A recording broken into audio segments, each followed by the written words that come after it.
அன்பார்ந்த முருக பக்தர்களுக்கு வணக்கம். உலகெங்கும் வாழும் முருகர் சொந்தங்களுக்கு வணக்கம். என்னுடைய திருநெல்வேலி பயணம் ரொம்ப சிறப்பாக முடிஞ்சு சென்னை திரும்பிட்டேன்.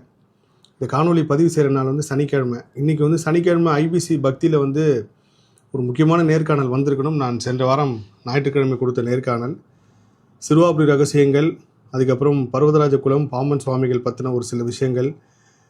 முக்கியமான ஒரு விஷயம் பங்குனி உத்திரம் சார்ந்து பேசியிருந்தேன். இன்றைக்கி சனிக்கிழமை வரும்னு சொல்லியிருந்தாங்க. சேனல் தொடர்பு கொண்டும் போது, சார் அன்றைக்கி எடுக்கும் போதே பல தடங்கல்கள், சார் ஃபைலே கரப்ட் ஆகிடுச்சிங்க சார், எங்களால் ரெக்கவரியே பண்ண முடியல, காலையிலேருந்து முயற்சி பண்ணிட்டே இருக்கோம், எப்படியோ ரெக்கவரி பண்ணிடலாம் அப்படின்னு சொல்லி நாங்கள் பண்ணோங்க சார், அதில் தான் உங்கள்கிட்ட சொல்லலை அப்படின்னாங்க. எனக்கு ஆச்சரியமாக இருந்துச்சு. இந்த மாதிரி விஷயங்கள் எனக்கு தொடர்ந்து நிறைய சுற்றி நடக்குது. நான் கர்ம ஆராய்ச்சியிலும் சரி, முருகர் ஆராய்ச்சியிலும் சரி, முருகப்பெருமான் எதை அனுமதிக்கிறாரோ அது மட்டும்தான் என்னால் சொல்ல முடியுது. சில விஷயங்கள் நான் உத்தரவு கேட்டு வரல அப்படின்னா நானே பதிவு செய்ய தவிர்த்துருவேன். சிறுவாபுரி ரகசியங்கள்னு சொல்லி அன்றைக்கி பேசுகிறப்பயே பல தடவை கேமரா ஆஃப் ஆச்சு, கார்டு ஃபார்மேட் ஆச்சு. கிட்டத்தட்ட ஒரு 4 தடங்களுக்கு அப்புறம் தான் பதிவு பண்ணும். இன்னும் அது சில விஷயங்கள் சேகரித்து சொல்லணும் முருகப்பெருமான் நினச்சிருக்கார் போல இருக்குது. திருநெல்வேலி பயணம், என்னோடய திருநெல்வேலி பயணம்ல கிட்டத்தட்ட 7 கோவில் நான் தேர்வு செய்து போகிறேன். அதில் முக்கியமான கோவில் குறுக்குத்துறை. அந்த குறுக்குத்துறை தொடர்புடையதான் மற்ற எல்லா கோவிலுமே. திருச்செந்தூருக்கும் குறுக்குத்துறைக்கும் இலங்கைக்கும் ஒரு தொடர்பு இருக்குது. அந்த தொடர்பு முருகப்பெருமான் என்னோட ஆராய்ச்சியில் ஒரு விஷயத்தை உணர்த்துறாரு. அது சம்மந்தம் முதல்ல திருநெல்வேலி போனோன்னா குறுக்குத்துறை போயிடணும், குறுக்குத்துறைக்கிட்ட தான் நம்ம முருகர் ஆராய்ச்சி தொடங்கணும்னு சொல்லி அந்த கோவிலுக்கு போகிறேன். கிட்டத்தட்ட திங்கக்கிழமை மதியானம் ரீச் ஆகிட்டேன். கோவில் 4:30 மணிக்கு தான் திறப்பேன்னு சொன்னாங்க. திருநெல்வேலியிலேருந்து நான் அந்த கோவிலுக்கு போகிறது கிட்டத்தட்ட ஒரு 14 கிலோமீட்டர். என் மனசு ஃபுல்லாகவே அடிச்சிக்குது. 2 மணிலேருந்து நம்ம கோயிலுக்கு சீக்கிரம் போயிடலாம், 4 மணிக்கு திறந்தாலும் ஒரு 2 மணி நேரம் நம்ம காத்திருந்து தாமிரபரணி ஆறெல்லாம் பார்த்துட்டு இன்னும் நிறைய விஷயங்கள் ஏதாவது ஒரு விஷயத்தை முருகப்பெருமான் உணர்த்துவார், காட்டுவார் அப்படின்னு மனசு துடிச்சிக்கிட்டே இருக்கு. 3 மணிக்கே நான் வந்துட்டு சில விஷயங்கள் அங்கே பதிவு செஞ்சு அதுலேயும் பாருங்கள், அங்கே நான் ஒரு காணொலி, ஒரு திருச்செந்தூர் சார்ந்த ஒரு விஷயத்த சொல்கிற வீடியோ ஆடியோ வரவே இல்லை, வெறும் வீடியோ மட்டும்தான் இருக்குது. முடிச்சுட்டு அதுக்கப்புறம் இன்னொரு புதுசாக ஒரு வீடியோ எடுத்து பதிவு பண்ணிட்டு முருகப்பெருமானை பார்க்கலாம் அப்படின்னு சொல்லி காத்துக்கிட்டு இருக்கேன். காத்துக்கிட்டு இருக்கும்போது கரெக்டாக அந்த கோவிலோட குருக்கள் வரார், ஆனந்த் பட்டர்.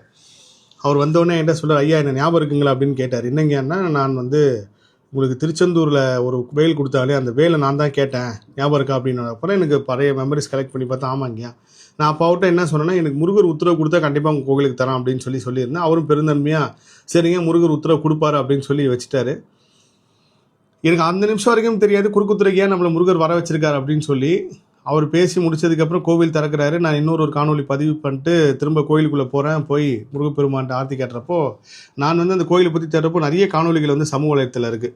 நீங்களும் பாருங்கள். குறுக்குத்துறை கோவிலே முழுசாக மூடி, அவ்வளோ வெள்ளம், கோபுரம் மட்டும்தான் தெரியும், ஃபுல் கோவிலே மூழ்கி, முருகப்பெருமான் வரைக்கும் மூழ்கி இருக்குது. அப்படிப்பட்ட காணொலிகள்லாம் பார்த்தோன்னே அதை பற்றி நிறைய கேட்குறேன் அவர்கிட்ட. அவரும் நிறைய விஷயத்த சொல்லிட்டே இருக்கும்போது எனக்கு கரெக்டாக நான் ஒரு 5 நிமிஷம் உட்காந்து தியானம் பண்ணிக்கிறேன்னா இங்கே வேல் கொடுக்குன்னு உத்தரவு அந்த தியானத்தில். அவர்கிட்ட கூட நான் சொல்லலை, ஐயா நான் வேல் ஏற்பாடு பண்ணிவிட்டு உங்களுக்கு ஃபோன் பண்ணுறேங்கன்னு சொல்லி வெளியே வந்துட்டேன். வெளியே வந்ததுக்கப்புறம் அது நிறைய காணொலியில் சொல்லியிருப்பேன். அந்த வேல் சம்மந்தப்பட்டவருக்கு ஃபோன் பண்ணேன், அவர் யாருக்கோ கொடுத்த வேலை கொடுத்தாரு. இது எல்லாமே ஒரு பெரிய அற்புதம் அதிசயம் திருநெல்வேலி பயணத்தில். ஏன் குறுக்குத்துறை திருச்செந்தூரோட தாய் வீடு சொல்கிறாங்கன்ற கேள்வி தான் என் மனசுக்குள்ளே ஒரு பெரிய இருந்த கேள்வி. கண்டிப்பாக திருநெல்வேலிக்கு போகிற முருக பக்தர்கள் நிச்சயமாக ஒரு தடவையாவது இந்த குறுக்குத்துறை சுப்பிரமணிய சுவாமி போய் பாருங்கள். நான் இன்றைக்கி முருகர் ஆராய்ச்சியில் ஒரு 2-3 வருஷமாக பேசினாலும் என்னோடய 10 வருட கனவுன்னு சொல்ல குறுக்குத்துறை சுப்பிரமணிய, அப்போவே நான் குறுக்குத்துறை முருகரை பற்றி கேள்விப்பட்டு குறுக்குத்துறை அந்த வெள்ளம் வர காணொலிகள் பதிவில் வரும் சோஷியல் மீடியாலையும், அதே சமயத்தில் பேப்பர்லேயும் பார்ப்போம். தாமிரபரணி ஆற்றில் வெள்ளம், முருகர் கோயில் மூழ்கியதுன்ட்டு. அப்போல்லாம் என்ன பண்ணால் முருகர் கோயில் மூழ்கியதுன்னா அப்போ முருகருக்கு சக்தி இல்லையா, முருகர் நினச்சா அது வெள்ளத்தை தடுத்துக்கலாமே, அப்படி யோசிச்ச காலமும் உண்டு. அன்றிலிருந்து இப்போ வரைக்கும் குறுக்குத்துறை முருகரை பார்க்கணும்னு சொல்லி பார்க்க வச்சார். பார்க்க வச்சில்லாமல் அங்கே ஒரு வேல் கொடுக்க வச்சுருக்காரு. ஒரு வரலாற்றில் நம்மளும் இடம் பெற்றிருக்கும். ஒரு 10 வருஷம் அந்த வேல் பயன்பெற்றாலும் அதுக்கப்புறம் யாராவது ஒருத்தர் முருகப்பெருமான் தயார் பண்ணி அனுப்புவார். அப்படி இருக்கும்போது இந்த குறுக்குத்துறை முருகர் என்னென்னு பார்த்தீங்கன்னா, ஒரு பாறையில் முருகர் சுயம்புவாக இருக்கார்.